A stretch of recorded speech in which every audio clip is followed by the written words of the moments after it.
Chapter 27, The Law Given to Israel. This chapter is based on Exodus 19 to 24. Soon after the encampment at Sinai, Moses was called up into the mountain to meet with God. Alone he climbed the steep and rugged path and drew near to the cloud that marked the place of Jehovah's presence. Israel was now to be taken into a close and peculiar relation to the Most High, to be incorporated as a church and a nation under the government of God. The message to Moses for the people was, "Ye have seen what I did unto the Egyptians, and how I bare you on eagle's wings, and brought you unto myself. Now therefore, if ye will obey my voice indeed, and keep my covenant, then ye shall be a peculiar treasure unto me above all people. For all the earth is mine, and ye shall be unto me a kingdom of priests and an holy nation."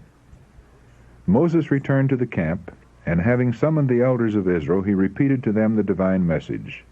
Their answer was, "All that the Lord has spoken we will do."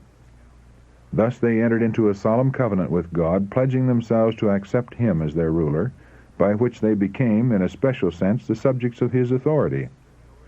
Again their leader ascended the mountain, and the Lord said unto him, "Lo, I come unto thee in a thick cloud, that the people may hear when I speak with thee, and believe thee forever." When they met with difficulties in the way, they were disposed to murmur against Moses and Aaron, and accuse them of leading the hosts of Israel from Egypt to destroy them. The Lord would honor Moses before them, that they might be led to confide in his instructions. God purposed to make the occasion of speaking his law a scene of awful grandeur, in keeping with its exalted character. The people were to be impressed that everything connected with the service of God must be regarded with greatest reverence. The Lord said to Moses, "Go unto the people, and sanctify them today and tomorrow, and let them wash their clothes and be ready against the third day. For the third day the Lord will come down in the sight of all the people upon Mount Sinai." During these intervening days, all were to occupy the time in solemn preparation to appear before God. Their person and their clothing must be freed from impurity, and as Moses should point out their sins, they were to devote themselves to humiliation, fasting, and prayer, that their hearts might be cleansed from iniquity. The preparations were made according to the command, and in obedience to a further injunction, Moses directed that a barrier be placed about the mount, that neither man nor beast might intrude upon the sacred precinct. If any ventured so much as to touch it, the penalty was instant death. On the morning of the third day, as the eyes of all the people were turned toward the mount, its summit was covered with a thick cloud, which grew more black and dense, sweeping downward until the entire mountain was wrapped in darkness and awful mystery. Then a sound as of a trumpet was heard, summoning the people to meet with God, and Moses led them forth to the base of the mountain. From the thick darkness flashed vivid lightnings, while peals of thunder echoed and re-echoed among the surrounding heights. And Mount Sinai was altogether on a smoke, because the Lord descended upon it in fire, and the smoke thereof ascended as the smoke of a furnace, and the whole mount quaked greatly. The glory of the Lord was like devouring fire on the top of the mount, in the sight of the assembled multitude. And the voice of the trumpet sounded long, and waxed louder and louder. So terrible were the tokens of Jehovah's presence, that the hosts of Israel shook with fear, and fell upon their faces before the Lord. Even Moses exclaimed, "I exceedingly fear and quake." Hebrews chapter 12, verse 21. And now the thunders ceased. The trumpet was no longer heard. The earth was still. There was a period of solemn silence, and then the voice of God was heard. Speaking out of the thick darkness that enshrouded him, as he stood upon the mount, surrounded by a retinue of angels, the Lord made known his law. Moses, describing the scene, says, "The Lord came from Sinai, and rose up from Seir unto them. He shined forth from Mount Paran, and he came with 10,000s of saints. From his right hand went a fiery law for them. Yea, he loved the people. All his saints are in thy hand, and they sat down at thy feet. Every one shall receive of thy words." Deuteronomy chapter 33, verses 2 and 3. Jehovah revealed himself not alone in the awful majesty of the judge and lawgiver, but as the compassionate guardian of his people. I am the Lord thy God, which have brought thee out of the land of Egypt, out of the house of bondage. He whom they had already known as their guide and deliverer, who had brought them forth from Egypt, making a way for them through the sea, and overthrowing Pharaoh and his hosts, who had thus shown himself to be above all the gods of Egypt, he it was who now spoke his law. The law was not spoken at this time exclusively for the benefit of the Hebrews. God honored them by making them the guardians and keepers of his law, but it was to be held as a sacred trust for the whole world. The precepts of the Decalogue are adapted to all mankind, and they were given for the instruction and government of all. 10 precepts, brief, comprehensive, and authoritative, cover the duty of man to God and to his fellow man, and all based upon the great fundamental principle of love. Thou shalt love the Lord thy God with all thy heart, and with all thy soul, and with all thy strength, and with all thy mind, and thy neighbor as thyself. Luke chapter 10, verse 27. See also Deuteronomy chapter 6, verses 4 and 5, and Leviticus chapter 19, verse 18.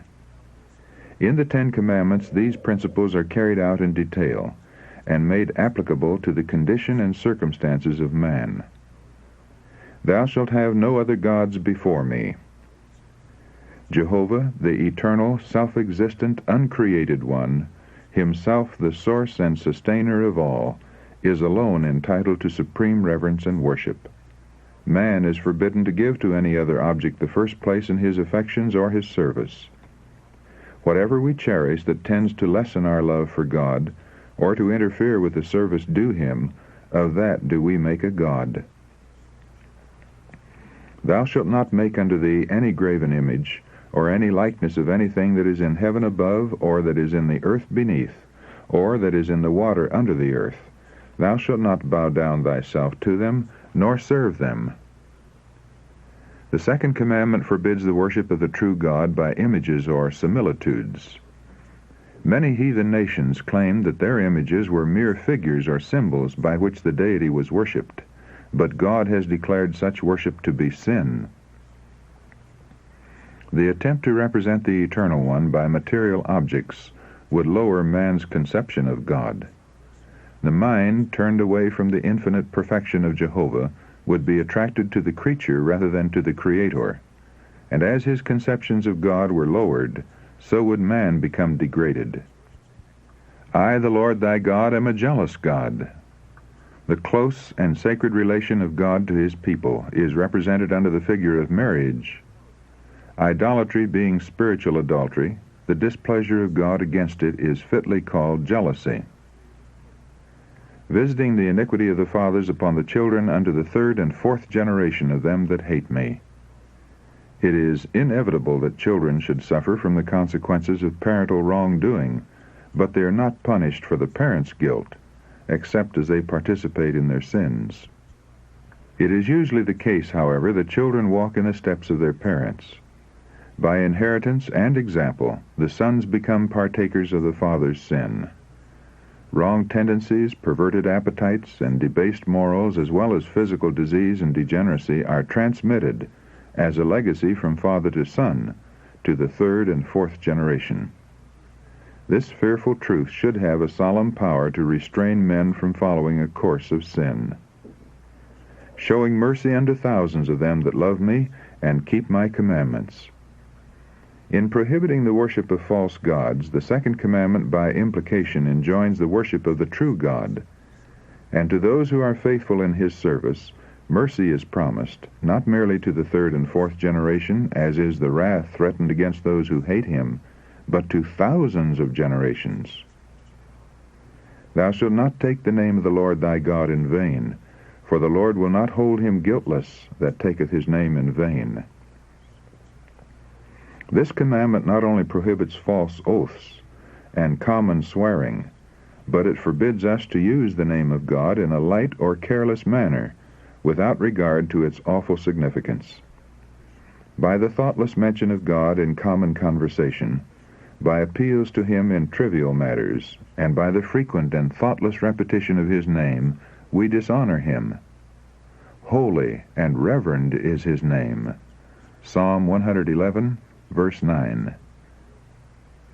All should meditate upon his majesty, his purity, and holiness, that the heart may be impressed with a sense of his exalted character, and his holy name should be uttered with reverence and solemnity. Remember the Sabbath day to keep it holy. 6 days shalt thou labor and do all thy work, but the seventh day is a Sabbath of the Lord thy God. In it thou shalt not do any work, thou, nor thy son, nor thy daughter, thy manservant, nor thy maidservant, nor thy cattle, nor thy stranger that is within thy gates. For in 6 days the Lord made heaven and earth, the sea, and all that in them is, and rested the seventh day. Wherefore the Lord blessed the Sabbath day and hallowed it. The Sabbath is not introduced as a new institution, but as having been founded at creation. It is to be remembered and observed as the memorial of the Creator's work. Pointing to God as the maker of the heavens and the earth, it distinguishes the true God from all false gods. All who keep the seventh day signify by this act that they are worshippers of Jehovah. Thus the Sabbath is a sign of man's allegiance to God as long as there are any upon the earth to serve him. The fourth commandment is the only one of all the 10 in which are found both the name and the title of the lawgiver. It is the only one that shows by whose authority the law is given. Thus it contains the seal of God, affixed to his law as evidence of its authenticity and binding force. God has given men 6 days wherein to labor, and he requires that their own work be done in the 6 working days. Acts of necessity and mercy are permitted on the Sabbath. The sick and suffering are at all times to be cared for, but unnecessary labor is to be strictly avoided.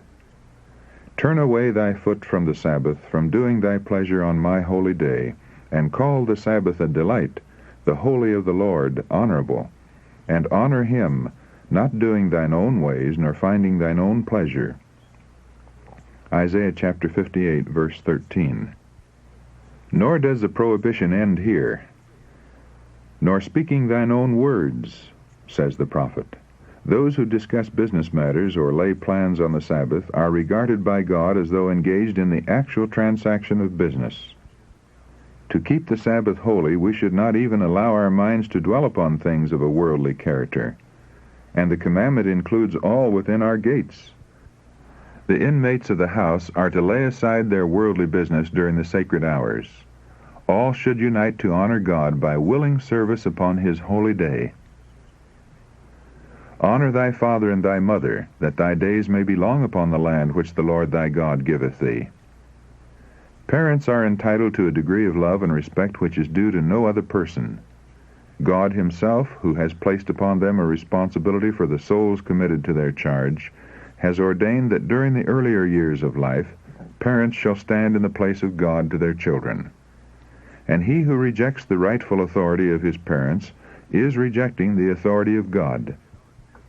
The fifth commandment requires children not only to yield respect, submission, and obedience to their parents, but also to give them love and tenderness, to lighten their cares, to guard their reputation, and to succor and comfort them in old age. It also enjoins respect for ministers and rulers and for all others to whom God has delegated authority. This, says the apostle, is the first commandment with promise. Ephesians chapter 6, verse 2. To Israel, expecting soon to enter Canaan, it was a pledge to the obedient, of long life in that good land. But it has a wider meaning, including all the Israel of God, and promising eternal life upon the earth when it shall be freed from the curse of sin. Thou shalt not kill. All acts of injustice that tend to shorten life, the spirit of hatred and revenge, or the indulgence of any passion that leads to injurious acts toward others, or causes us even to wish them harm, for whosoever hateth his brother is a murderer. A selfish neglect of caring for the needy or suffering, All self-indulgence or unnecessary deprivation or excessive labor that tends to injure health, all these are, to a greater or less degree, violations of the sixth commandment. Thou shalt not commit adultery. This commandment forbids not only acts of impurity, but sensual thoughts and desires, or any practice that tends to excite them. Purity is demanded not only in the outward life, but in the secret intents and emotions of the heart. Christ, who taught the far-reaching obligation of the law of God, declared the evil thought or look to be as truly sin as is the unlawful deed. Thou shalt not steal. Both public and private sins are included in this prohibition. The eighth commandment condemns man-stealing and slave-dealing, and forbids wars of conquest. It condemns theft and robbery. It demands strict integrity in the minutest details of the affairs of life. It forbids overreaching in trade and requires the payment of just debts or wages. It declares that every attempt to advantage oneself by the ignorance, weakness, or misfortune of another is registered as fraud in the books of heaven. Thou shalt not bear false witness against thy neighbor. False speaking in any matter, every attempt or purpose to deceive our neighbor, is here included. An intention to deceive is what constitutes falsehood. By a glance of the eye, a motion of the hand, an expression of the countenance, a falsehood may be told as effectually as by words. All intentional overstatement, every hint or insinuation calculated to convey an erroneous or exaggerated impression, even the statement of facts in such a manner as to mislead, is falsehood.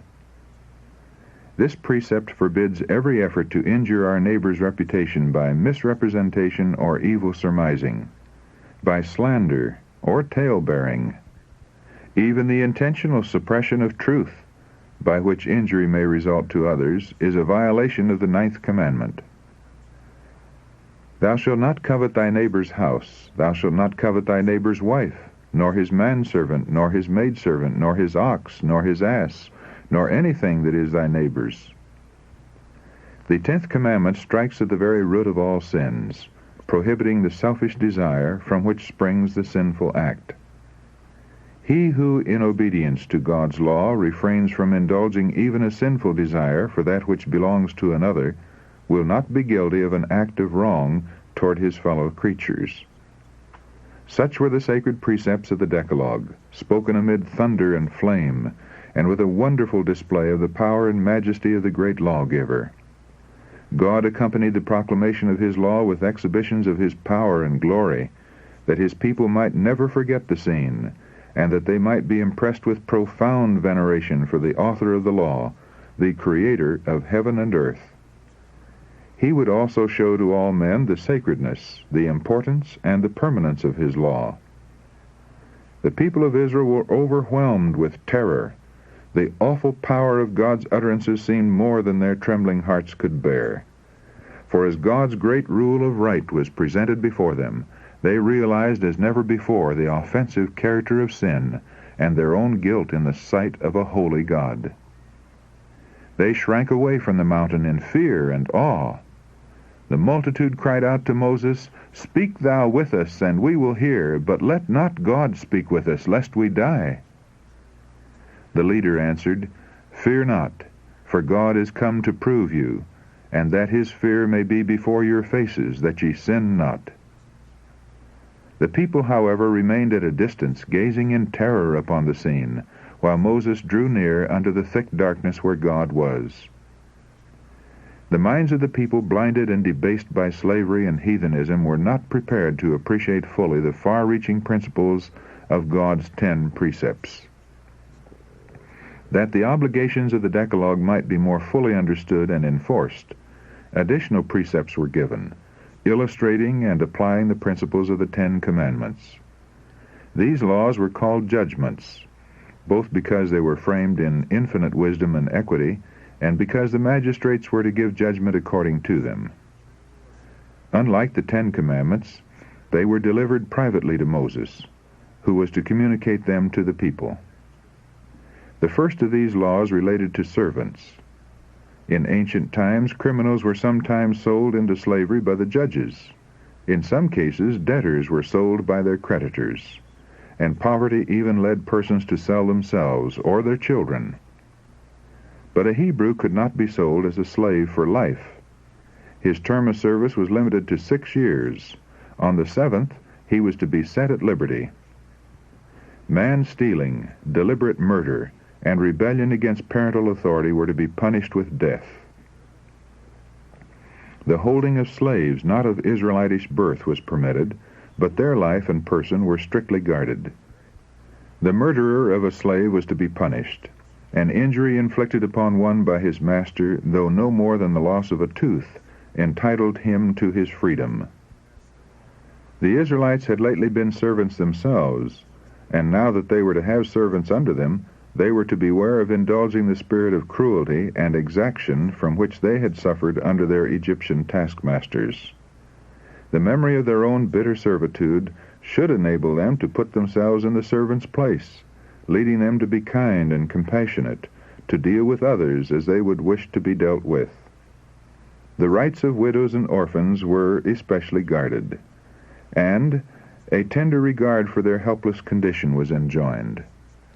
If thou afflict them in any wise, the Lord declared, and they cry at all unto me, I will surely hear their cry, and my wrath shall wax hot, and I will kill you with the sword, and your wives shall be widows, and your children fatherless.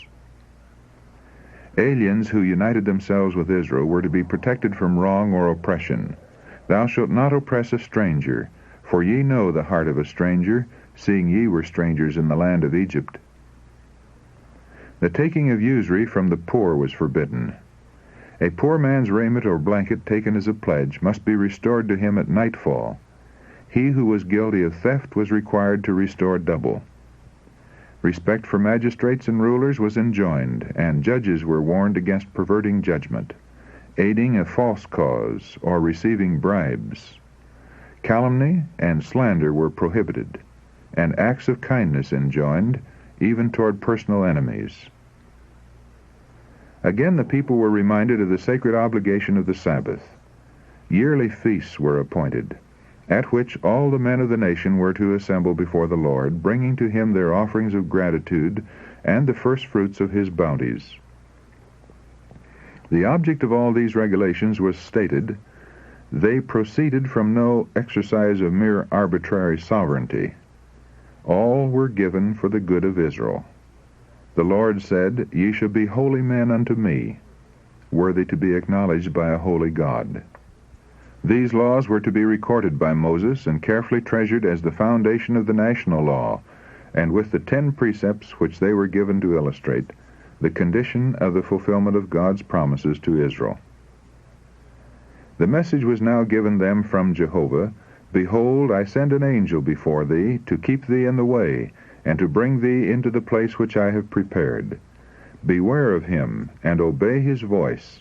Provoke him not, for he will not pardon your transgressions, for my name is in him. But if thou shalt indeed obey his voice, and do all that I speak, then I will be an enemy unto thine enemies, and an adversary unto thine adversaries. During all the wanderings of Israel, Christ in the pillar of cloud and of fire was their leader. While there were types pointing to a Savior to come, there was also a present Savior, who gave commands to Moses for the people, and who was set forth before them as the only channel of blessing. Upon descending from the mountain, Moses came and told the people all the words of the Lord, and all the judgments. And all the people answered with one voice, and said, All the words which the Lord has said we will do. This pledge, together with the words of the Lord which it bound them to obey, was written by Moses in a book. Then followed the ratification of the covenant. An altar was built at the foot of the mountain, and beside it 12 pillars were set up, according to the 12 tribes of Israel, as a testimony to their acceptance of the covenant.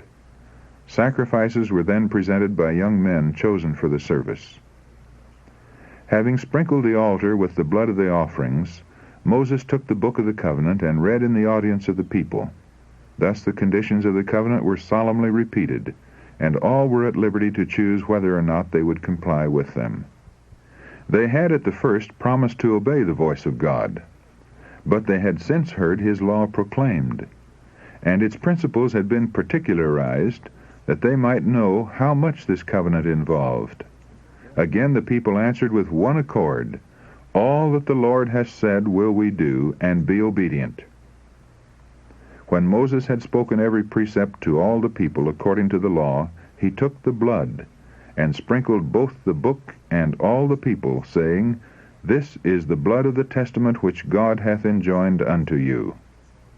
Hebrews chapter 9, verses 19 and 20.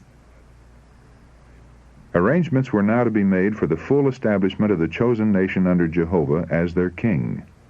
Moses had received the command, "Come up unto the Lord, thou and Aaron, Nadab and Abihu, and 70 of the elders of Israel, and worship ye afar off, and Moses alone shall come near the Lord." While the people worshipped at its foot, these chosen men were called up into the mount. The 70 elders were to assist Moses in the government of Israel, and God put upon them his Spirit, and honored them with a view of his power and greatness. And they saw the God of Israel, and there was under his feet as it were a paved work of a sapphire stone, and as it were the body of heaven in his clearness. They did not behold the deity, but they saw the glory of his presence. Before this they could not have endured such a scene, but the exhibition of God's power had awed them to repentance. They had been contemplating his glory, purity, and mercy, until they could approach nearer to him who was the subject of their meditations. Moses and his minister Joshua were now summoned to meet with God, and as they were to be some time absent, the leader appointed Aaron and Hur, assisted by the elders, to act in his stead.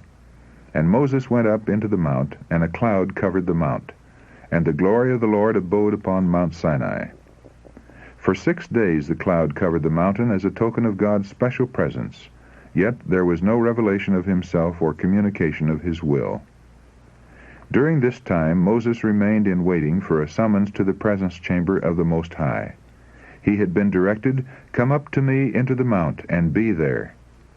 And though his patience and obedience were tested, he did not grow weary of watching, or forsake his post. This period of waiting was to him a time of preparation, of close self-examination. Even this favored servant of God could not at once approach into his presence and endure the exhibitions of his glory. 6 days must be employed in devoting himself to God by searching of heart, meditation, and prayer before he could be prepared for direct communication with his Maker. Upon the 7th day, which was the Sabbath, Moses was called up into the cloud. The thick cloud opened in the sight of all Israel, and the glory of the Lord broke forth like devouring fire. And Moses went into the midst of the cloud, and gat him up into the mount. And Moses was in the mount 40 days and 40 nights. The 40 days' tarry in the mount did not include the 6 days of preparation. During the 6 days Joshua was with Moses, and together they ate of the manna, and drank of the brook that descended out of the mount. But Joshua did not enter with Moses into the cloud. He remained without, and continued to eat and drink daily, while awaiting the return of Moses. But Moses fasted during the entire 40 days.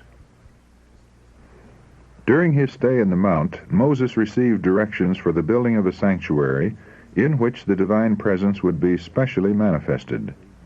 "Let them make me a sanctuary, that I may dwell among them." Exodus chapter 25, verse 8, was the command of God. For the 3rd time the observance of the Sabbath was enjoined. "It is a sign between me and the children of Israel forever," the Lord declared, "that ye may know that I am Jehovah that doth sanctify you. Ye shall keep the Sabbath therefore, for it is holy unto you.